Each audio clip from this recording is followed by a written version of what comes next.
Chúc mừng năm mới to everybody. Happy Lunar New Year. I hope everyone's excited for the real 2025 to start. I want to give a big shout out to our partner, Seven Bridges. I was just at the Saigon tap room on the weekend on Le Tanton, and I've got to tell you about my new favorite beer there, which is called Head in the Clouds. It's their newest Session Hazy IPA, and it's inspired by my actual favorite, the High Van Haze. The High Van Haze is an IPA which is 6%, and the Head in the Clouds is a much lower strength beer, only 4.4%, which means you can have a few without being too drunk. The Head in the Clouds, it's packed with tropical fruit, citrus, passion fruit flavors. It's bold, juicy, delicious. And as I mentioned, it's super sessionable. So it's perfect when you just want a couple of beers without going overboard with the High Van Haze. And don't forget the delicious New York style pizza slices if you go. If you do go, make sure you tell them you heard it on a Vietnam podcast. We are going to do overrated, underrated, properly rated. the most important thing ever. Pho. Dirty dishwater with noodles. On the way home from a heavy night out, you have a bowl of pho bar, there's no hangover the next morning. Are you laughing because I nearly forgot what I was going to say there? Totally sober. I'm totally sober.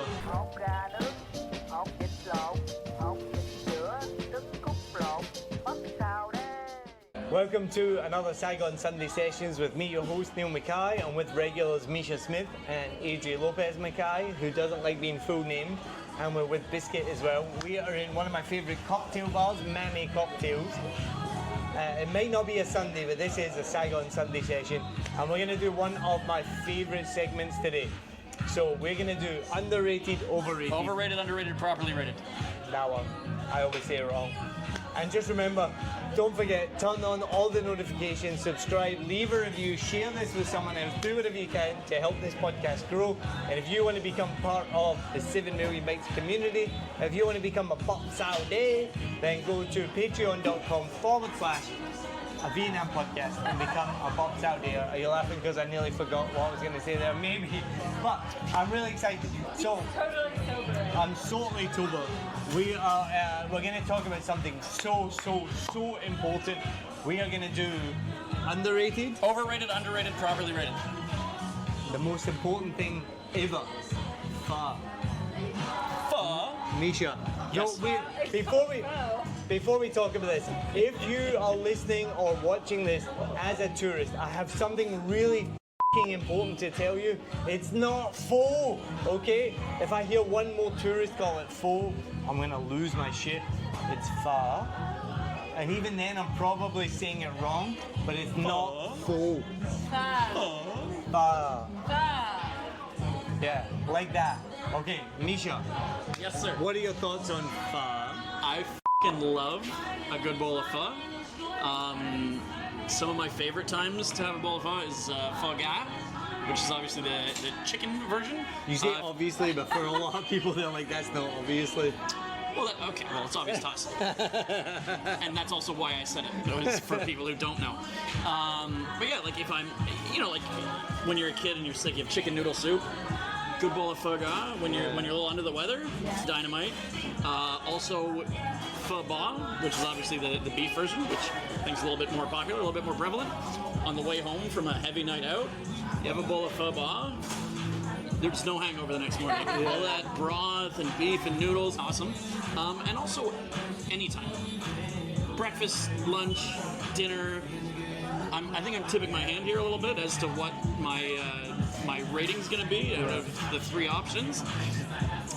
But yeah, just to cut you guys off before the pass, I think it was at one point overrated, and there was such a strong backlash by expats, by foreigners, who were like, oh, that's just basic bitch Vietnamese food. There's so much better Vietnamese food.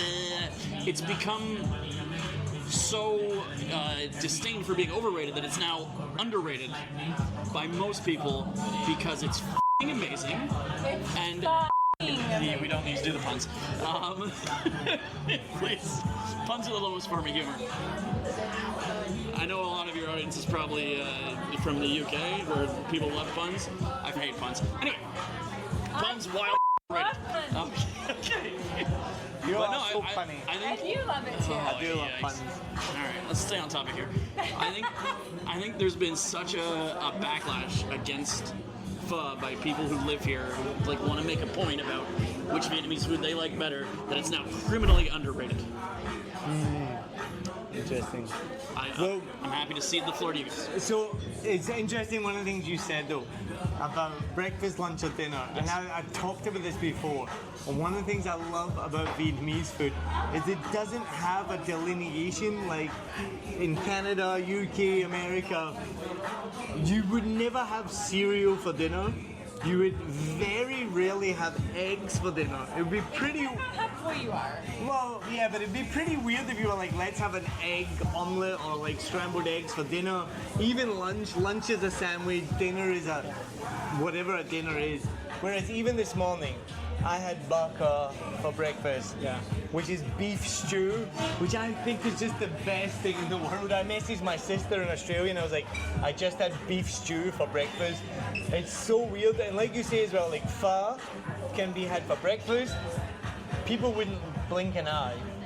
It can be had for lunch. I know there's a lot of good, like local, like not well local obviously, but like good small pho stands that are only open for breakfast. Yeah. Like it's breakfast food. Yeah. Like they serve it through like maybe till like 11 a.m. and Yeah. they shut down. Breakfast, lunch, But and also, dinner yeah, as you well. can have it. Yeah, you can have it anytime. And on the latest 3 a.m. On the latest episode I posted, somebody commented something that I didn't know, and they were like, pho used to be, what was it they said? It used to be a breakfast food in the north. There was a hot soup for breakfast, and now it's now nationwide. It's not just Vietnam, it was a breakfast food in Hanoi, and now nationwide it's breakfast, lunch or dinner. So, as you mentioned, there's pho ga, which is chicken pho ba, and very rarely pho chai, which is vegetarian pho.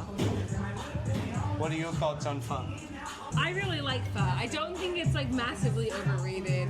I maybe am a little bit different. We got Ben is joining us for this deep dive discussion. Adria is sharing her opinion on pho right now. I think I'm a little bit different from maybe a lot of Americans who I've encountered recently or like in the recent times of my life. I didn't eat a lot of pho before I came to Vietnam. So I knew Vietnamese food was a thing. I knew pho was a thing, but I just didn't have much pho before I actually came to Vietnam. Also, I wasn't much of a meat eater before I came. However, I think pho is really delicious. I was gonna say it's overrated,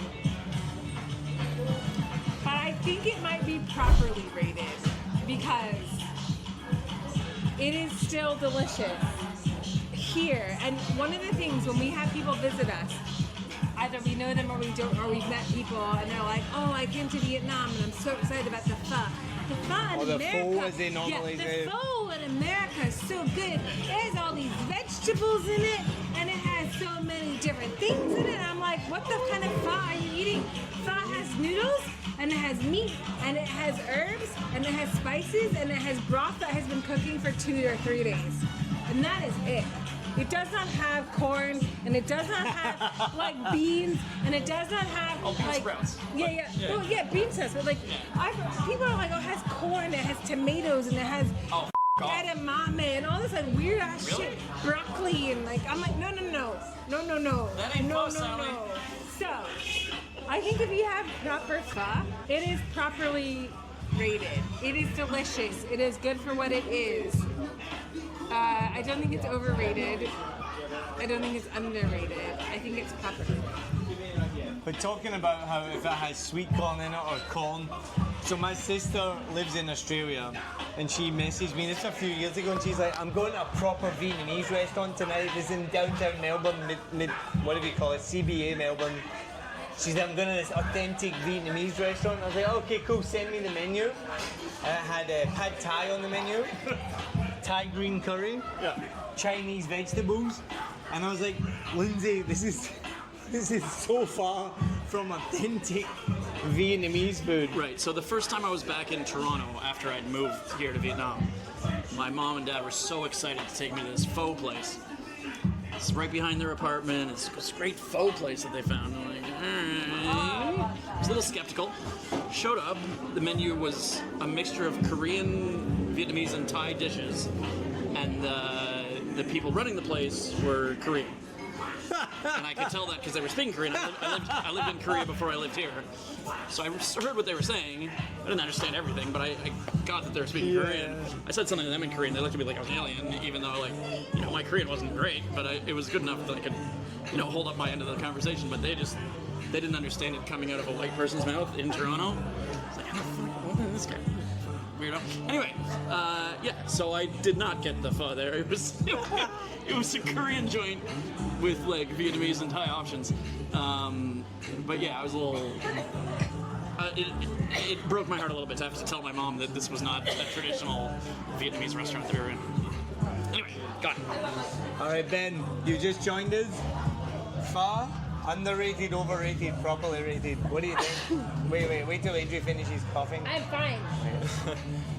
I think most people like pho. I mean, it's difficult to not like pho when you get here. So I hadn't really appreciated pho.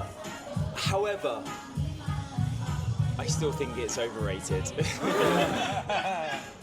It's dirty dishwater with noodles.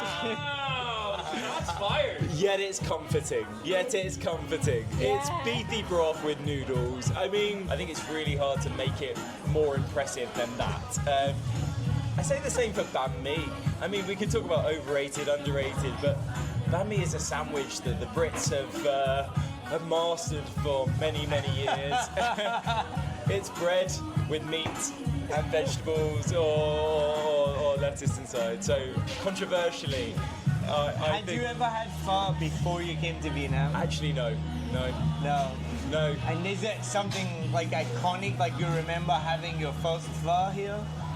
So the thing that I eat pho a lot. So this is You why do eat it a lot. Yeah. I'm not saying like I don't eat it. I'm just saying I think it's to consider it something iconic. I think makes it overrated. I think for me, I eat pho 24. Which That's Why you think it's overrated? That's you the eat shit. shitty pho. hang on, I've had the more expensive pho, and I see little difference. Wait. Can we just explain what is pho 24? Or the more expensive. All the more expensive pho. So the way I see pho 24 is the mass chain. You know, they have like It's the McDonald's of pho. Yeah, exactly. And then I guess steal the. that I think the premium pho is you go to like the Michelin and what's it called, Annam or something? Annam, and they use better beef, which is great, but it's still beef broth with noodles and nice beef. So for me, like I think overrated. Overrated. So final opinion, I think pho is overrated. So the whole conversation that you three are having is proving what I said, is that it's being considered overrated by so many people that it's now become criminally underrated. Pho is amazing. You guys are nuts. This guy just said that British sandwiches are better than Vietnamese sandwiches. Should be put in jail. I made my point. I made my point at the beginning of the video, and I think it stands. And you guys can say whatever you want. So I think you do make a good In point. the immortal words of the poet warrior T. Swift, players gonna play, and haters gonna hate. But us pho lovers, we're just gonna shake it off. Shake it off. I do agree with a lot of what you're saying. I do think it is overrated because there's things like, have you guys seen the King of Queens as like Kevin James, where he has like a sip of it? Such a favorite. I hate that one. He's like, this is fucking amazing, and you're like, dude, it's just soup. Like you said, it's like dirty water. It's just soup. And That's so crazy hot take that it's dirty dishwater. Like That's that's crazy stupid. shit. But I don't disagree so much. It doesn't mean it tastes bad though, because the best pho is the one that is the dirtiest dishwater. So I just last week I was going to my bank. It was lunchtime, so it was closed. So I was wandering down the street. You have a and bank? Yeah. Wow. So and I saw like Michelin Select. It was like this little pho shop. They were packed obviously from this Yeah. thing. So the service was a little frantic. They didn't have enough people on. The place was packed to the tits. It was full. And I got the pho dak viet, which is like Special. four different kinds of meat, Right, four different kinds of beef, Yeah. and it was great. Yeah. So how can it be overrated if it's amazing? I'll finish my opinion. Go ahead. My opinion is I think it's overrated because people think pho is just amazing, and It is. obviously I've been here for so long. There's so many foods I just love. Bún thịt nung is one of my favorites. Just because there's other good Vietnamese food doesn't mean that pho is less good. There is amazing other good food. Banh mi. But recently, one of the funniest things happened. Did you say come Can down? you That was just your wait example? and stop talking, man? I'm fired up. Sorry, go ahead. One of the funniest things happened recently is that I took a friend, which you can see the video. I took a friend to Newland Bakery on Ham Nhi, which is one of the first places I'd ever been to. And we were just looking at the menu, and we were both like, oh, pho ba, or like we were looking at all the things. We didn't order anything, and then out of nowhere, 2 bowls of pho ba just landed in front of us, and we both looked at each other like, we didn't order this. But the guy obviously held us like talking about it. So we're like, okay, we'll just have it. And I'm not gonna lie, it was the first time I'd had a bowl of pho in so long. It was amazing. It was so delicious. So it's something I don't order often. So I do think it is overrated because people think of Vietnamese food and they just think of pho. Nobody thinks of like overseas. No one's like, oh, I want some cum tam or I want some bún thịt nung. But they don't know. But when I did have this pho recently, I was like, okay, shit, it's pretty good. Com tam is crazy overrated. It's pork and rice. Wrong episode. All right, so pho, Criminally underrated. pho, I think I have to go in the middle, properly rated. properly rated. Yeah, because I think it's massively overrated, but also sometimes underrated. Ben, Very comforting, often tasty, overrated. yeah. Yeah. And I'll go, I think pho is overrated. So, I think by consensus we say pho is overrated, but It's not the consensus. overrated? Overrated. Overrated? Properly. Do you know what the word consensus means? Probably rated. And under. Criminally Underrated. underrated, yeah. So 2 people said overrated. That's not what consensus means. In the words of Donald Trump, this was a massive consensus. We won by millions of votes. Okay, then that. Absolute landslide. Pho is criminally overrated. And if you disagree, I will take you to court and I will have a showdown with you. Thank you very much, Donald Trump, for being able to just basically make anything we want it to be. If you disagree, tell us in the comments. Tell Biscuit what you think. Thank you very much for Ben for joining at the last minute. Thank you for Misha, Adria, as always. Remember, follow, subscribe, turn on notifications, and go to patreon.com/a Vietnam podcast. Become what? Saturday. Support the podcast, you'll get episodes early. And thank you very much. Cheers.